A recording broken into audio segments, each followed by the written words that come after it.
topics and opinions expressed in the following show are solely those of the hosts and their guests and not those of W4CY Radio, its employees, or affiliates. We make no recommendations or endorsements for radio show programs, services, or products mentioned on air or on our web. No liability, explicit or implied, shall be extended to W4CY Radio or its employees or affiliates. Any questions or comments should be directed to those show hosts. Thank you for choosing W4CY Radio.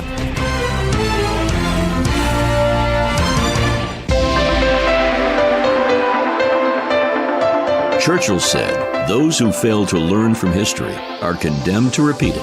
Kevin Hallinan believes that certainly applies to business. Welcome to Winning Business Radio, here at W4CY Radio. That's W4CY.com. And now, your host, Kevin Hallinan. Thanks, everybody, for joining in again today. I am Kevin Hallinan, and welcome back to Winning Business TV and Radio on W4CY.com. We're streaming live on Talk4TV.com. In addition, we're streaming live on Facebook, and that's at Winning Business Radio. And, of course, you can get that podcast after the live show wherever you like to get podcasts. That's YouTube, iHeartRadio, Spotify, Apple, pretty much, again, all of those outlets. The mission of Winning Business Radio and TV, as regular viewers and listeners know, is to offer insights and advice to help people avoid the mistakes of others, right? To learn best practices. That's the how-tos, the what-tos, the what-not-tos, and to be challenged and hopefully to be inspired by the successes of others. Who are those others? Consultants, coaches, advisors, authors, founders, and owners, entrepreneurs, right? People with expertise. But, you know, virtually every successful person that I've ever had a chance to talk to has had some form of failure in their lives and careers. So as I say every week, while we all have to get our knees skinned once in a while, I'm driven to keep those scrapes from needing major surgery. Let's endeavor to learn from history so we don't repeat it. I've spent the better part of my career equipping businesses to grow, from solopreneurs to small and medium-sized companies, all the way up to the Fortune 50. And I've seen a lot of those companies win to varying degrees, and I've also seen some of them fail to varying degrees. I've had the opportunity to rub elbows with some of the highest performing people around, and frankly, with some who probably should have found other professions. In my own businesses, I've had lots of success, but some failures too.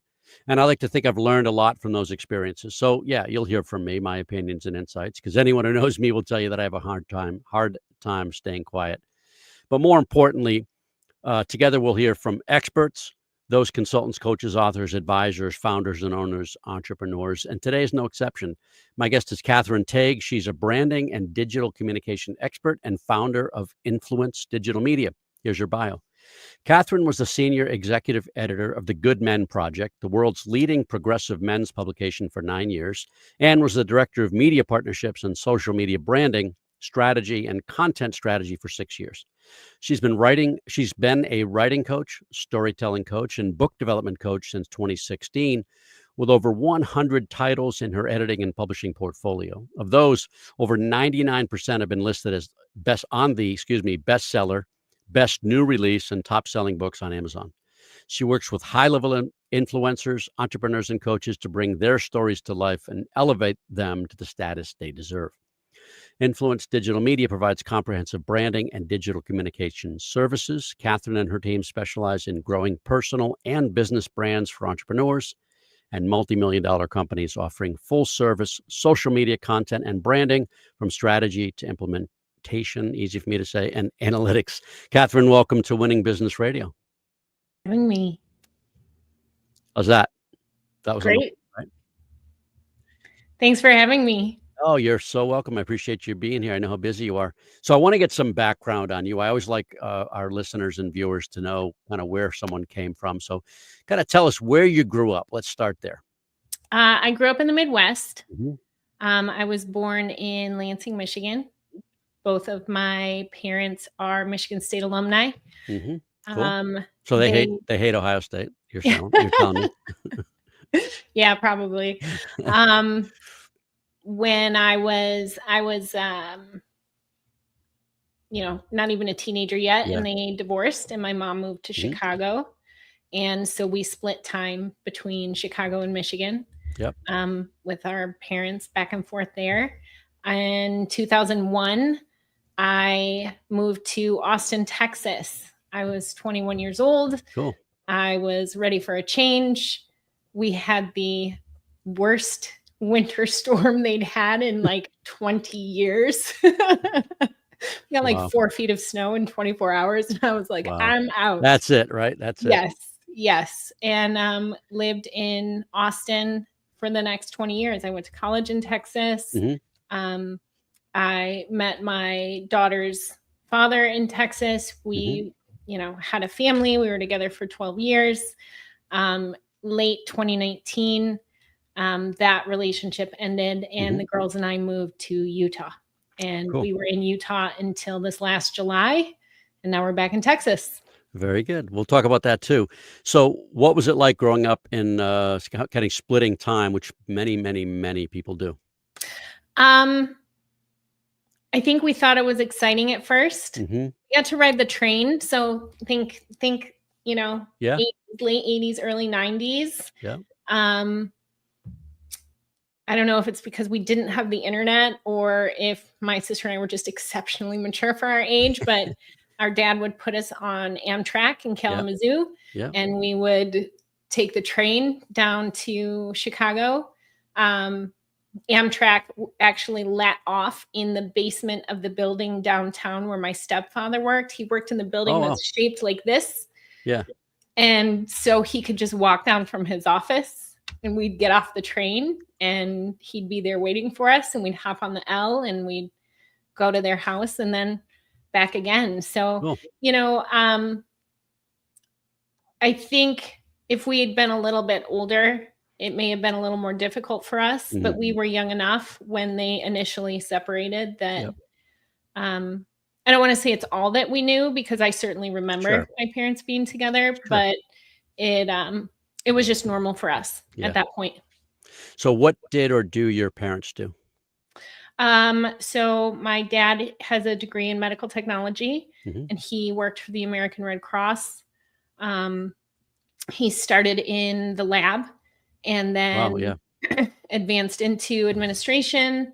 And then he worked at Foot Hospital in Jackson, Michigan for several years. And then he and my stepmother moved to Arizona, and he worked for United Blood Services.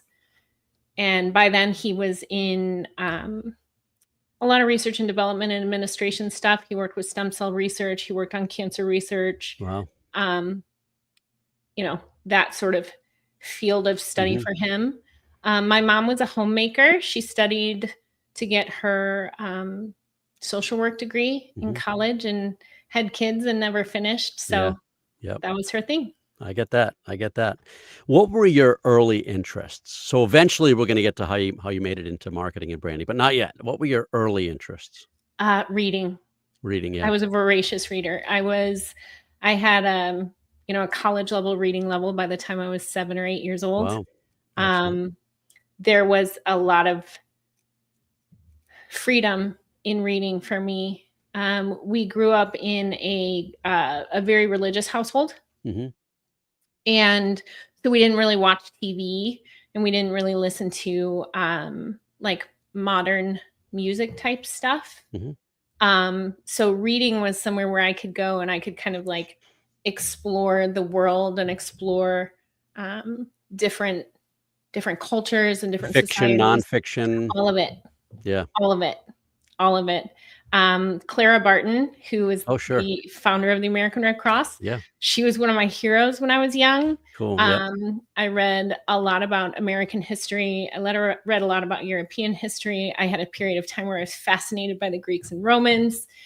So really, and I could get my hands on. I loved Anne of Green Gables, the Laura Ingalls Wilder series, all of the C.S. Lewis books. Oh yeah. It's like if it came in book form, I was gonna read.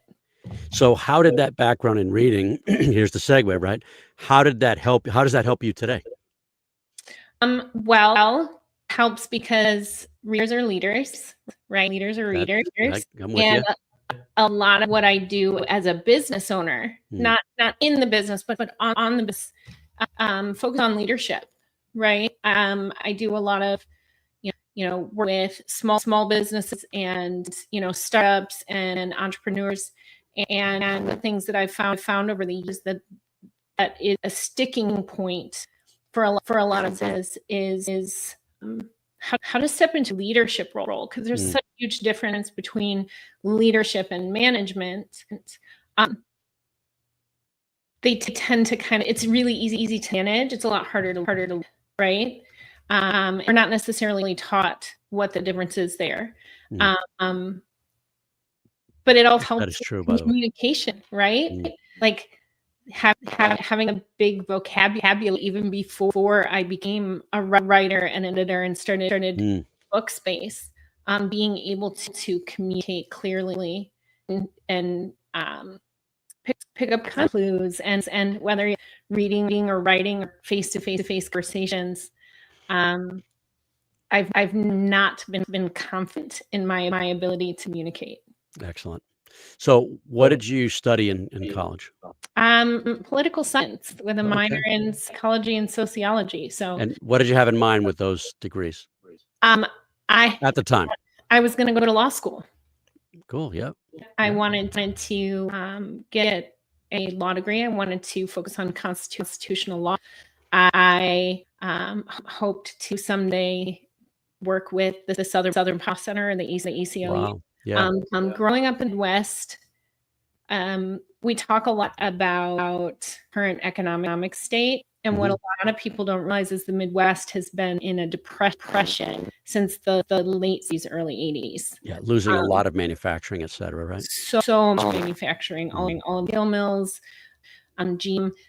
I don't have a single childhood memory where GM workers weren't strike, or there wasn't some sort of factory shutting down, or you know what I mean. And so there's a lot that into that. There's a lot that play into sort of these economic hardships. And a lot of that I grew up within the kids that I school with, their parents didn't have college educations. I didn't understand at the time how lucky we were that my parents did have the educations that did and were able to have the careers they had, or specifically my dad. But there's a lot of racial tension that goes into sort of the Midwest and the people and the communities that are hit most when the economy downturns. Yeah. And so that was my passion. That's what I was going to do. I was going to fight for the downtrodden. I was going to defend rights. I was going to support Americans in the best way that I could. I love the Constitution. Love the Constitution. That is really admirable and unusual that somebody at a young age. I mean, we're talking 17, 18 by the time you were thinking of school, right?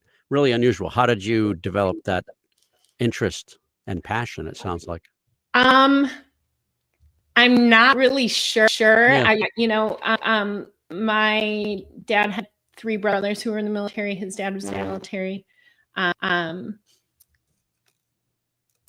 I don't really remember growing up with the thought process, but it was maybe it's from all the reading and understanding how different other cultures are and other countries are, and recognizing like how I hate to use the word blessed again, but that's like the perfect. No, I know what you mean. Like blessed we are to be here and to have. I mean, with our problems, I know we're getting a little esoteric, but with our problems, we're still the best place. The to best live, country in the world, right? We really are. Yeah. And and there are people who will do that, and I could debate it along with them. It's what I look for. But the fact of the matter is being a woman and growing up a woman in America, there were rights and privileges afforded to me that I was very conscious of.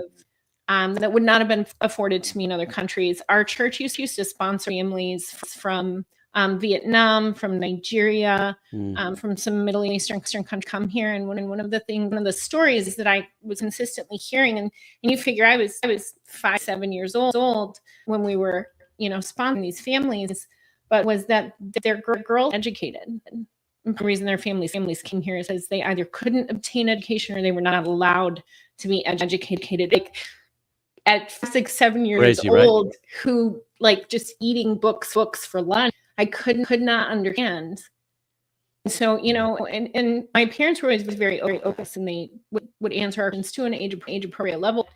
My dad used to talk to us about how lucky we were that live in a country where education is a right. Good for him. Hey, we're going to take our first break, and we're getting a little choppiness on your end. I'm going to ask you to do this. Refresh your browser, enter back in, and hopefully that'll clear up the echo. All right? We'll see you. And by the way, everybody else is going to take a break too. First commercial break. We'll see everybody back in about a minute. You're listening to Winning Business Radio with Kevin Hallinan on W4CY Radio. That's W4CY.com. Don't go away. More helpful information is coming right up, right here on Winning Business Radio. Have you ever dreamt of being on the radio? Well, now is your chance. Be a radio show guest on the #1 ranked internet radio station and promote you and your business for free. Yes, you heard it, free. Business advertising right here on W4CY.com. Call 561-506-4031 now to get booked on one of our shows. That's 561-506-4031. Get your free advertising now. And now back to Winning Business Radio with Kevin Hallinan, presenting exciting topics and expert guests with one goal in mind, to help you succeed in business. Here once again is Kevin Hallinan.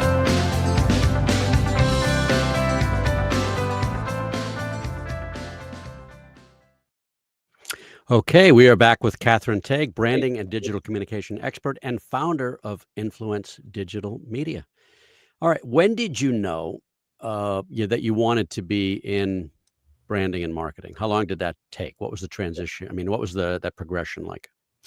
I had no idea that I wanted to be in it. I'm going to date myself here. When I got my Facebook account, Facebook for college students only, you have an education.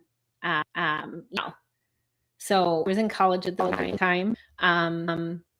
I was living in Austin, Texas, and I was for political science, psychology, sociology. Like I said, I was going to law school. I was going to change the world. And I was in a relationship with my daughter's father at the time. I was finishing up my bachelor's degree and getting ready to take my LSATs and head off to law school. And I found out I was pregnant with our oldest daughter. And I had a very, I'm a plan girl, and a very set, like, I'm going to do law school. I practiced law for years. And I was going to have kids. I even had kids. Then I was going to get my PhD. Then I would teach law at university. Like cool. that was the plan, and it had been planned since my late teens. It didn't, life didn't follow my plan. we could spend an hour just talking about that. Right? But I knew I wanted to stay home. Yeah. And for a lot of different reasons, but I'm a firm believer of the importance of having a parent in the home, especially having a mom, right? I wanted to be that for her. And so I kind of put everything on the back burner, and 8 months I was home, and I did not love it. But I didn't want to put her in daycare. Right. So I told myself, this internet thing is to grow. And this was in 2011, and I thought, but I could find some work home. It just, it wasn't what I was looking for. I was great at the things I was great at, and I was terrible at technology. And I was actually sitting, nursing her one night, and I was on Twitter. And I had followed several different online publications. And at that time, at the end of 2011, beginning of 2012, it was the beginning of the end for print media. Okay. But most, large publications were still, like Cosmo and things like that, were still a lot of print media. and they were kind of doing at Facebook. This was before all of the things that exist. Right. They were playing in digital. Right. And digital thing, they might throw a couple up a week. They were focused on print. Yeah. And the other thing was blogs, right? Blogs were starting to really take off at that. And I had followed a blog, the Good Men Project. It was very much in line with my experience and thought process at the time, a very progressive magazine. Mm-hmm. And they had put a tweet out saying that they were looking for a news blog editor. And I was like, that's me. I'm your girl, right? No, what I actually did is I messaged the publisher, and her name is Lisa Hickey, and she's just a phenomenal human being. And I said, I have no experience blogging. I am not a tech girl at all, but I know, and I love words, and I understand pics, and I am journalism, and can I, if not as an editor, can I at least write a magazine? And she messaged back, and the next day we jumped on Skype. You remember Skype? I still, once in a blue moon, somebody wants to use Skype. We still have it on there. Right? I don't think the icon's in my tray, but it's on the computer, yeah. Right.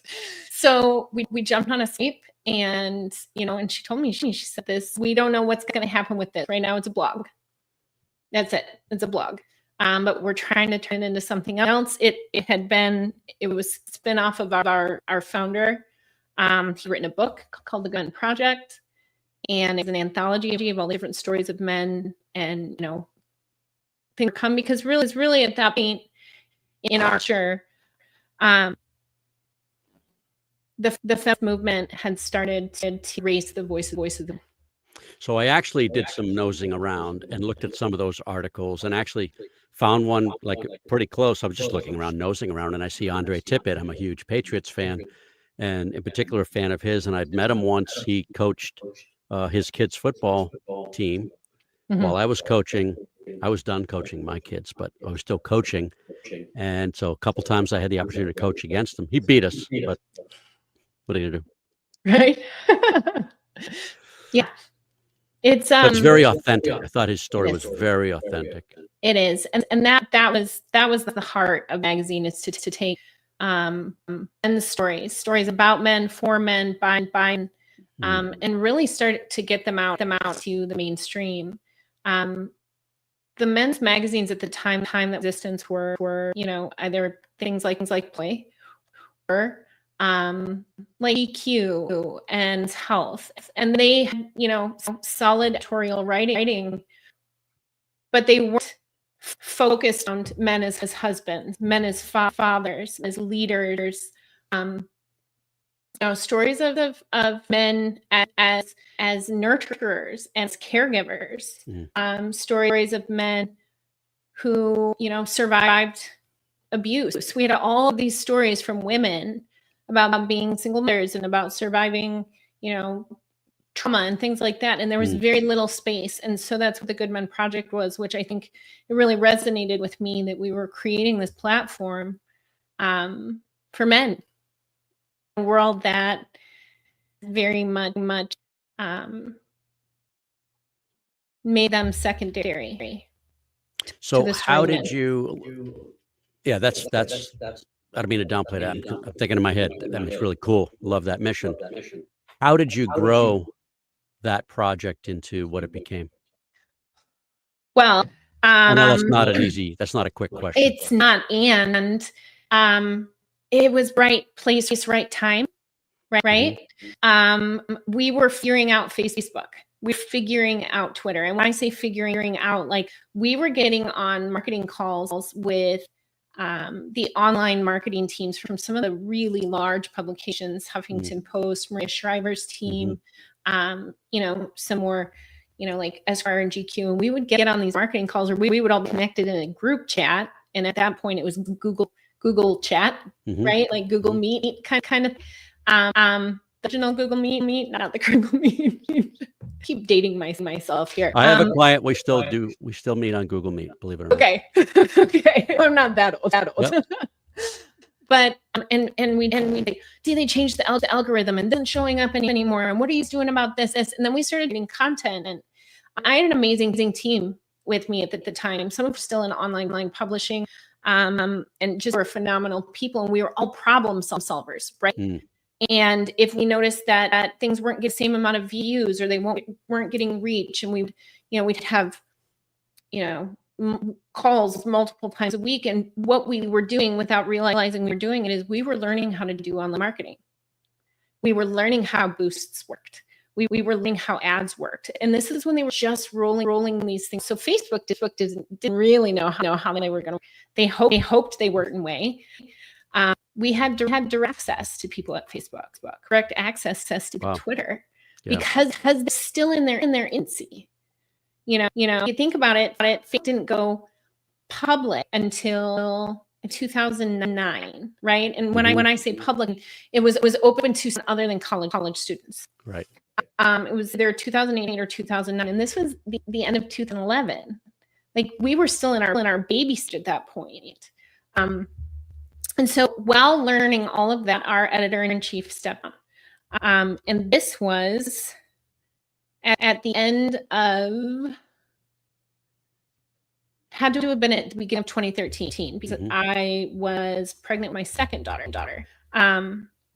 And through that pregnancy, we were kind of like just trying to figure things out. And he fully sound. But about a half after my daughter born, my second daughter, because I have four girls. just the four. I like this. Four. We've had this conversation. I have 4 kids. I like to say just the 4. Just 4 plus the three bonus here. That's right. But so our publisher came to me and she said, "Is this a position you'd like to take?" Well, by then I'd been in the magazine long enough to know 18-hour days, 6 days a week, and it's no joke. We had grown from a very small team at that point. We had multiple sections, multiple editors, we had writers, we had content creators. So it was a much bigger job than when I had initially came as the news blog editor at the end of 2011. And I told her, I said, with a 2.5-year-old and a brand new baby, I cannot commit to that kind of time. What I do though is I can help you build. And so we created the executive editor team, just something that at the time in both print media and online media was unheard of. You had one publisher, you had an editor-in-chief, and then you had a hierarchy beneath them, which is how we initially built the Good Project. But that didn't work for us. It just didn't. And so we created a team. It was me and another woman, and then 2 men, because it's a men's magazine. At that point, we really wanted to elevate men into leadership. And that was amazing. It was the most supportive, like, just team environment that I have ever been on before or since. It was phenomenal, the synergy within the team. And who, if I could ask, who's responsible for creating that dynamic? I think each and every one of us, but I would a lot of credit to Lisa, our publisher. She was not a manager. She has a background in advertising, background, and didn't do advertising. And so she could come off hard as nails sometimes, but really what it came down to for her was that we all aligned in our mission. And she just doesn't micromanage. And she was basically like, you guys are not children. You're all professionals. You've all been with this magazine for years. You know what we're aimed for. Yeah. So I think that was about. That's great to be around a leader like that. All right. We are going to take our second break. We'll be back in about a minute with Kathryn Tague. And Kathryn, I'm going to chat you. You're listening to Winning Business Radio with Kevin Hallinan on W4CY Radio. That's W4CY.com. Don't go away. More helpful information is coming right up, right here on Winning Business Radio. The YP.com website is your local search engine. If you're looking for a good restaurant, it can help you find the right one nearby with ratings and reviews. Or if your car breaks down, you can use the YP app to find the closest repair shop. Or maybe you're just looking for something to do on a Friday night. Well, it has great local coupons for all sorts of things in your area. No matter what, when, or where, if you're looking for something, YP Local Search can help you find it. So go to YP.com or download the app to search local, find local, and save local.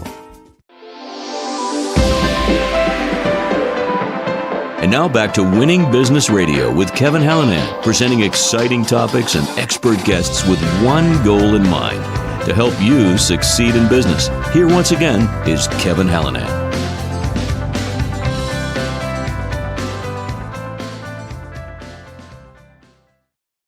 We are back with Kathryn Tague. So where, after the Good Men Project, where did you go? And what was behind the decision to maybe make a change? So what happened was in 2015, one of my writers came to me out of the blue and said, "Hey, I wrote a book." And I was like, "Oh, that's great." And he was like, "I want you to edit it for me." And I was like, I how to do that. I have no idea how to do that. Just find the typos. Isn't that all you do? I'm sorry? Find the typos. Isn't that all an editor does? Find the typos. Just kidding. That process at the same time, I had another writer come to me and say, I'm getting ready to publish this book, and the publishing company that I'm working with says that I need to grow an audience. And I was, "Oh yeah, that's totally cool. I can show how." And he was like, "I don't want to do it. I just pay you to do it for me." And I was like, "People do that? Is it that we do?" Because the fact of the matter is there isn't a lot of money in online publishing. So we were bootstrapping everything. Yeah. We did the marketing team. We were the marketing team, right? And so here I was, like literally within a week's time, I had people who wanted to pay me for skills that I just completely took for granted. And so I started to influence digital media, and very quickly had enough, for the social media strategy and branding that I was bringing on days. I was building a team.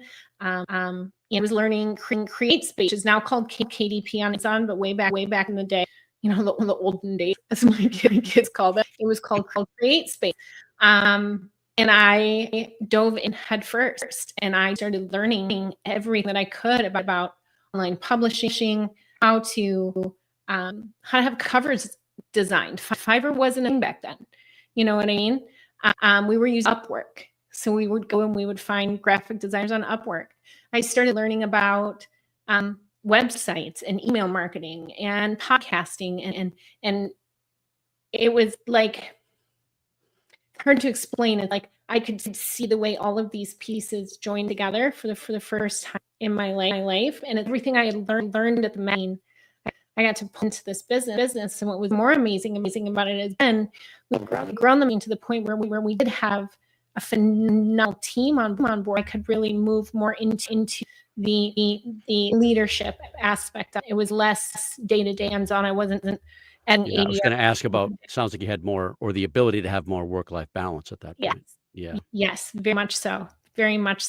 And so I got to focus on growing my business. And then I got to learn about like online networking groups. These were things I wasn't raised by entrepreneurs. I didn't know any of these were a thing. And I actually hired a woman to come in and project manage the social media branding side of Influence Digital. So that I focused on growing the book side. And she was like, "Any online networking group?" I was like, "What is this brilliance?" And bam, they went from that to move into I got to build on another aspect of my business, which is small business consulting. Mm-hmm. Because all of a sudden here I was 7, 8, 9 years into growing businesses. So I got to start stepping in on that too. Go back to books for a second. You've had some real success with your authors. I read earlier from the bio, over 100 titles in your editing publishing portfolio. Of those, actually, no, this was from the website, not from your bio, but over 100 titles in your editing and publishing portfolio. Of those, 99% have been listed on bestseller, best new release, and top selling books on Amazon. Mm-hmm. That's pretty successful. Can you talk about sort of the process there? Yeah, absolutely. It's a numbers game. Mm-hmm. It really is a numbers game. And what we do when we're from day one, what we do is talk to our authors about the fact this is one aspect of your marketing wit, right? Mm-hmm. Um, and we work very closely with them, not just how to market the book, but how to market what comes after the book. What are you using the book for? Where is it going to send people? Is it a lead magnet? Is it a passion project and you don't care if you make any money off of it? Because the fact of the Those matter are very is different. they are. Yeah. They are. And the fact of the matter is there's very little ROI on book sales, right? Yeah. After you figure in the cost of an editor, getting it published, bringing in cover designers, having a website created, all of those things. The ROI really comes in with how you use the book afterwards. So it comes in podcasters that bring in clients, speaking engagements that clients who have a program, course, or a group coaching. Right. In bringing customers and clients into that, positioning yourself as an expert and authority in your field. So to circle back, we get them to bestseller. Well, a lot of that has to do with what we're doing on the back end from the very beginning. So our process is somewhere between 8 to 12 months. And the reason that we spread it out that long is because it gives us the opportunity to really get the audience up and running. We start talking about the book months before it's going to launch, right? We make sure that they're in the right groups. We make sure that they're sharing, different versions of the cover and letting vote on it. Getting people excited to be involved in book development process, right? And then once the book goes live, we're very well, before it goes live, we get into Amazon. Very strategic keywords we use. Very strategic with the categories we choose. There's a lot of research that goes to preparing your back end to make sure that the book is going to be optimized to the best that it can be. There's a lot of conversation around what we do, how we choose titles, how we choose subtitles, what colors we're using on the cover. There's a lot of psychology behind that. It's not just something that we slap together in as quickly as possible. I have been on those projects. I'll tell you where just, I know this more sense, but I don't like it. With this. And ultimately, at the day, it's the creation, and so we kind of have to long. But the books that we either have to push really hard or may not hit bestseller. How much of that is how much of that is your business versus the other things? And I want to get my notes. So I'm going to go a little bit backwards. What percentage of time do you spend with authors and with that nature? Sorry.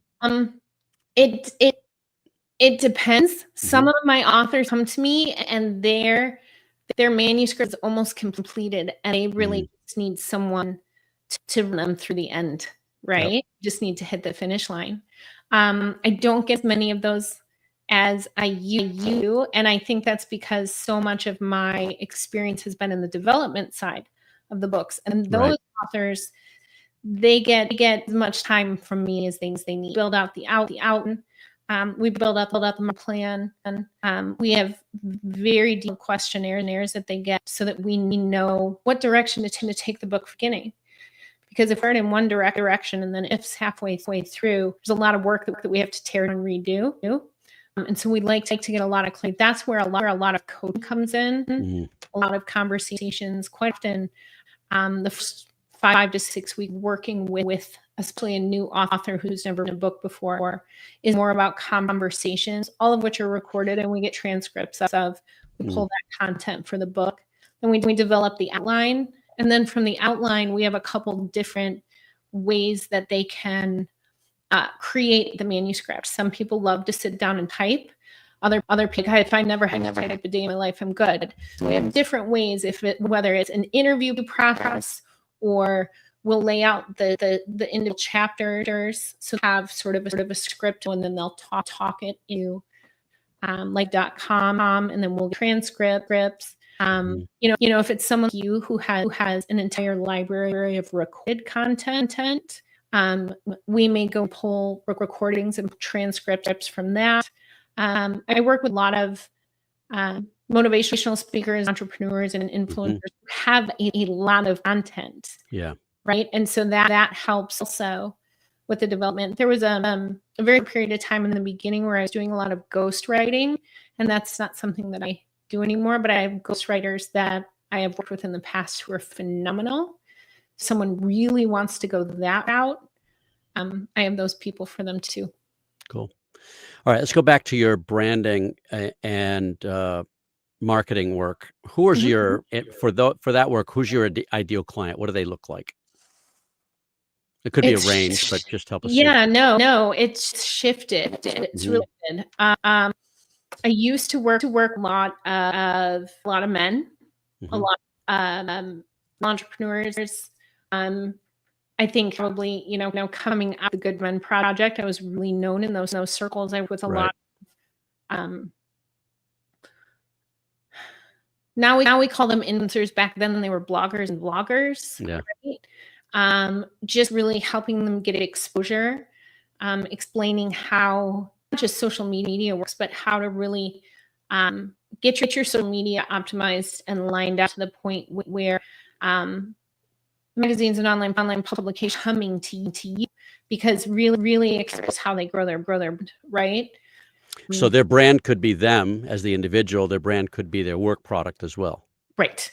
Is there a difference in how you go to market with those? There absolutely is a difference. And like foundationally, it's all product based. People don't understand. We have a tendency to want to divide it to product and non-product. But when you're talking about a business brand and a person brand, you are product in the brand, right?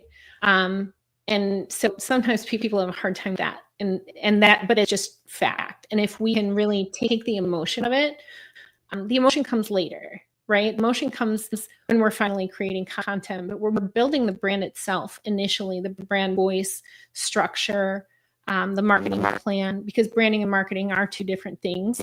They kind of exist under the same umbrella, but they're not the same. It has to be really emotionless.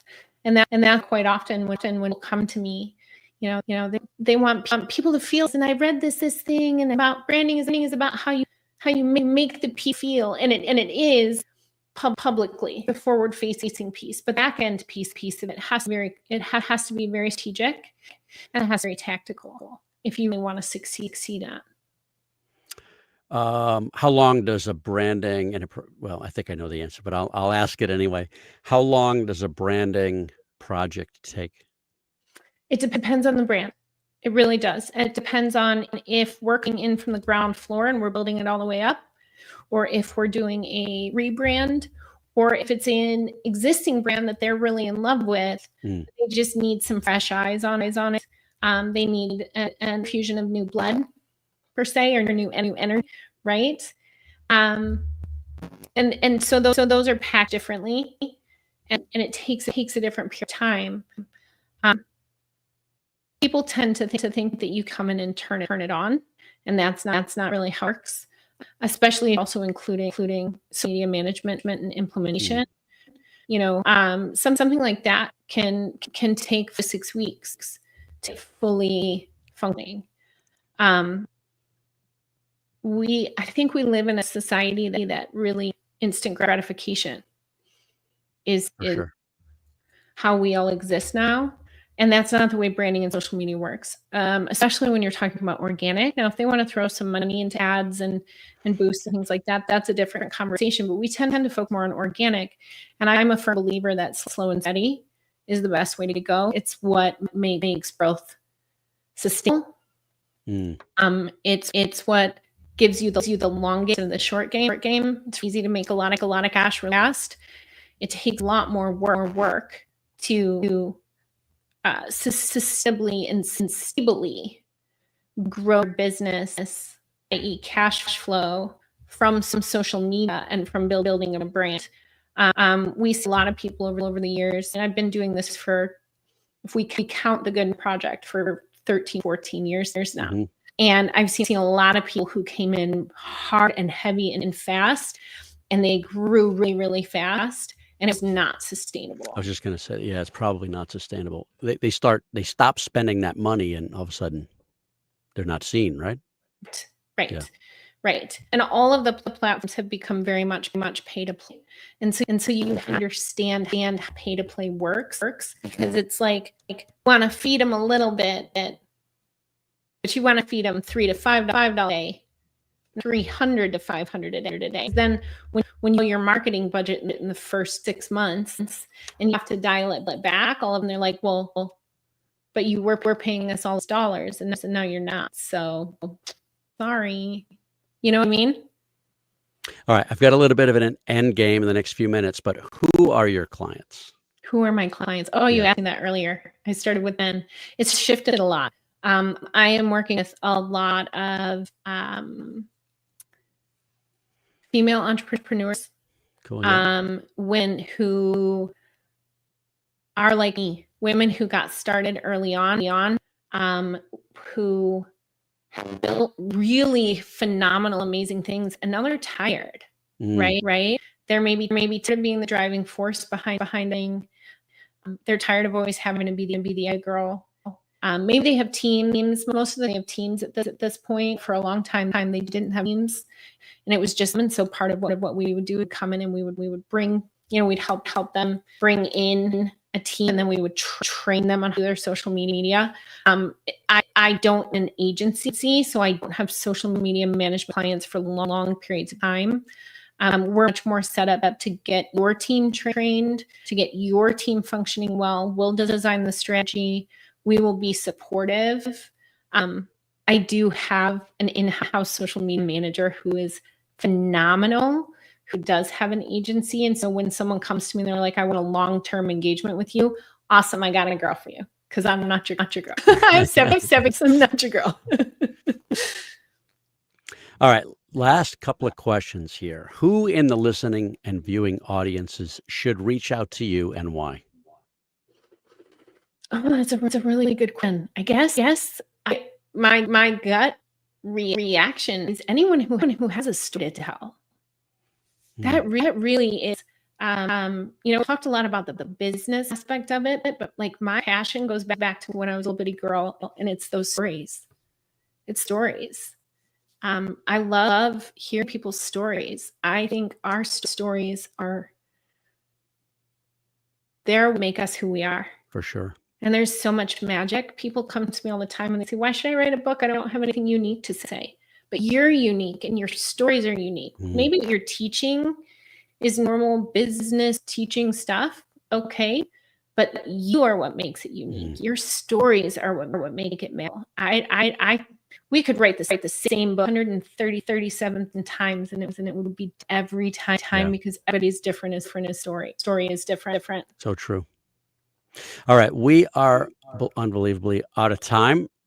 She is Kathryn Tague. Her company is Influence Digital Media, and that's her website, influencedigitalmedia.com. You can reach her at Kathryn, Kathryn, at influencedigitalmedia.com. And Instagram is Kat, Kat_Tague, Tague. Give her a call, or rather reach out. And if you think you need some help, have a conversation. Kathryn, thank you so much for being here. I really appreciate it. Thank you. You're welcome. And thank you, everybody, for watching and listening. This is a show about business and business challenges. If you've got concerns about the sales effectiveness of your company, whether your sales team is you or very small or it's very large, feel free to reach out to me on Facebook or LinkedIn at Winning Business Radio. You can drop me a note to one of my email addresses. It's kevin@winningbusinessradio.com. Our company is Winning Incorporated. We're part of Sandler Training. We develop sales teams into high achievers and sales leaders into true coaches and mentors. Hey, we're not right for everybody, but maybe we should have a conversation. Thank you again to producer and engineer Juan for another job well done. Thank you, Juan. Be sure to join us next week, Monday, November 25th. My guest will be Caitlin Young. She's the social media strategist and founder of Social Media Doctor. Until then, this is Kevin Hallinan. You've been listening to Winning Business Radio with your host, Kevin Hallinan. If you missed any part of this episode, the podcast is available on Talk4 Podcasting and iHeartRadio. For more information and questions, go to winningbusinessradio.com or check us out on social media. Tune in again next week and every Monday at 4 p.m. Eastern Time to listen live to Winning Business Radio on W4CY Radio, W4CY.com. Until then, let's succeed where others have failed and win in business with Kevin Hallinan and Winning Business Radio.